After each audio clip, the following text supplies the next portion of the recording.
Sarah Jacobson, Artsy Fartsy Life. Now today we are going to make orange, and of course as a secondary color, orange is just half yellow and half red. And if you take that and you mix it up, I know that's the noise I make when I mix paints, I'm so sorry. You mix that up real good. When you start, you think, oh, it's not doing anything. It still looks red, but then you get that yellow going. And I have a journal over here that I'm working on. I'm not going to waste this paint we make. Oh, good. There's a normal page. Okay, so we're going to put this on, and this is Foreshore Orange, right? Half red, half yellow. It's a secondary color because you're mixing two primary colors. Okay, but now we want to do something fun with this orange and show you how you can make it into a rust color. And I'm using my how-to sheets. There are how-to sheets on the blog post. If you're on a video, go to the link and there'll be a link where you can print out these how-to sheets where you just get the directions that tell you in English. So rust is about half yellow, half red, a little bit of blue. Now this seems crazy, right?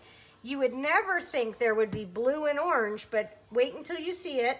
And a tiny bit of black. Now black, there are tints and shades, and black makes it a shade, okay? So it makes it darker. You could think of a sunshade or a shade. And white makes it a tint, which makes it lighter. Now this just looks like a muddy mess when you start, but as you mix it up more and as you get all those colors incorporated, you're gonna start to see that instead of just being a really muddy brown, this is more of an actual rust color that goes with the reds beautifully. Right? That is a super pretty, some people might call that brick color. And that is a really nice color that coordinates super well because it's right side by side on the color wheel. I must not have cleaned this brush very well. Oh well, that's not a shocker to me. So we're going to put a little bit of this up here, and we're not going to waste our paint. And then we're going to go and make another color of orange, right? Now, the thing is, now this isn't a color on the color chart, but what I would do is if I had used as much of this rust as I wanted to use, I would sure go ahead and put a little bit more white in it, or you could put a little bit more black in it. It would make it even darker. I tend to like my backgrounds to be a little lighter rather than darker. And then if you were to do that, then when you put this color on, it's going to match it perfectly, right? It's going to be, if you want to do that ombre effect, where you go light to dark, this is the perfect way to do it because you know it's exactly that color just with some white added. But we're going to just show you that that's just a little bit lighter. And to me, this looks, we're getting really into a tan, into a brown here, because you're mixing a bunch of colors of paint. But if you were to just randomly mix a bunch of colors of paint, you wouldn't get a pretty brown like that. You would get a muddy brown that wouldn't be pretty at all. So we're gonna mix that in. Sorry, when I mix paint, I get excited and I wanna make backgrounds. Okay, so now we're gonna make a different color of orange that are fun. First, we're gonna make apricot. And this is 2/3 yellow. And I just bought this paint 50 cents at Walmart because I wanted to have fancy new paints. I was all cool and I was going to be fun and use all paints, but then I forgot I didn't buy black or white, so you're just using my ratty old black and white.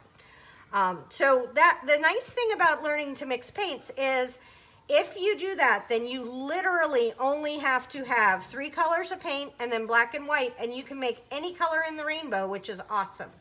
So now we need 2/3 yellow, 1/3 red. Ooh, that was a very close one. So 1/3 red. Okay, that looks about right. So let's mix that first. Boop, boop, boop. Okay, third red. Oh yeah, we're definitely getting a color. That to me is probably a real color too. To me, that looks like it could totally be an apricot, right? Let's see what that looks like. That's a nice color. I like that. That's a brighter color. That goes along more with the colors that I generally use.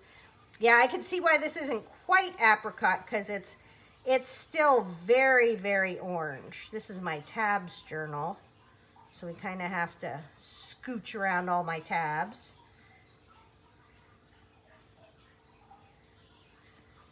So this is still really orange, right? It just is more of a yellowy orange, a little brighter than the regular orange that we made before.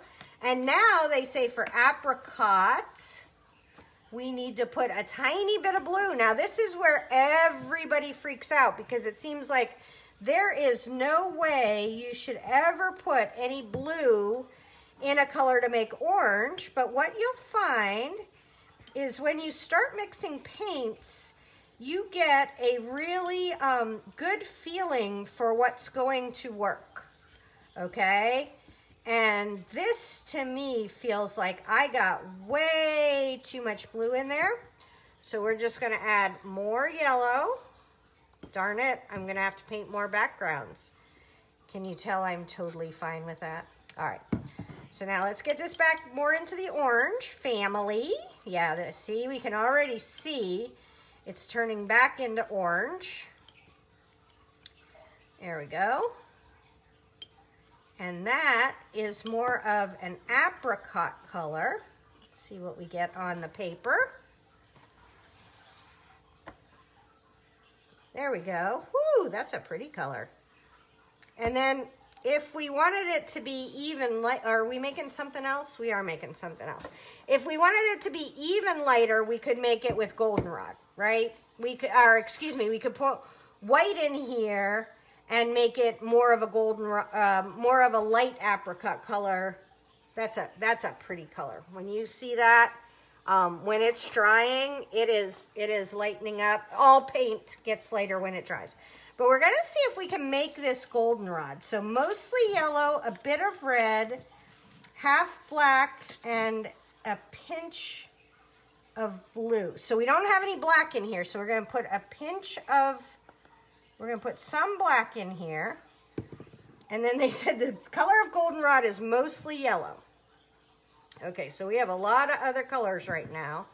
So let's see if we can get this into the goldenrod family just by adding some yellow paint. And don't freak out when you get in the middle of it, right? Because you don't have anything mixed. It's gonna look weird. Don't you love when you do stuff like this? Oh, this is gonna be such a, oh, it's, look, yep, we're getting gold for sure. Holy buckets, that is looking really gold. Wow, that was fun. I don't know if I've ever made goldenrod before. So this is exciting. So this is definitely a gold color, and I love using gold in my work. I will probably highlight this with some, ooh, fancy gold paint. See where it's just by itself? It's getting lighter and lighter. But let's do some more. Let's do some more fun and see what happens if we add even more yellow, because it said mostly yellow. And you know we had put a lot of other stuff in there. So, and before I would add white, because remember, if you add white to this, then it is going to be a tone, because we already added black to it. So it won't keep getting brighter. It'll just get kind of more muddy. Ooh, look. Ooh, I'm very excited about goldenrod. I like it quite a lot. All right, so let's see what happens with golden. Oh, yep. See, it's getting even yellower gold. Oh, wow, that's a pretty gold color. Look forward to some gold in my upcoming journal pictures because I love this. I am probably going to go get a big paintbrush and do quite a few pages of this in gold because I Goldenrod may be tying for my all-time favorite, which is lime green. Now, don't forget that yellow and purple are good colors together. So that's why this is going to look super pretty together, because it's almost starting with, that's why all these colors go together, right? Because we're using all different colors of red and blue to make, or actually we're making orange. So this is all different colors of red, a skosh of blue. But as you see, all these colors will go together beautifully because they're all in that same orange family. So hopefully that helps. Tara Jacobson, Artsy Fartsy Life.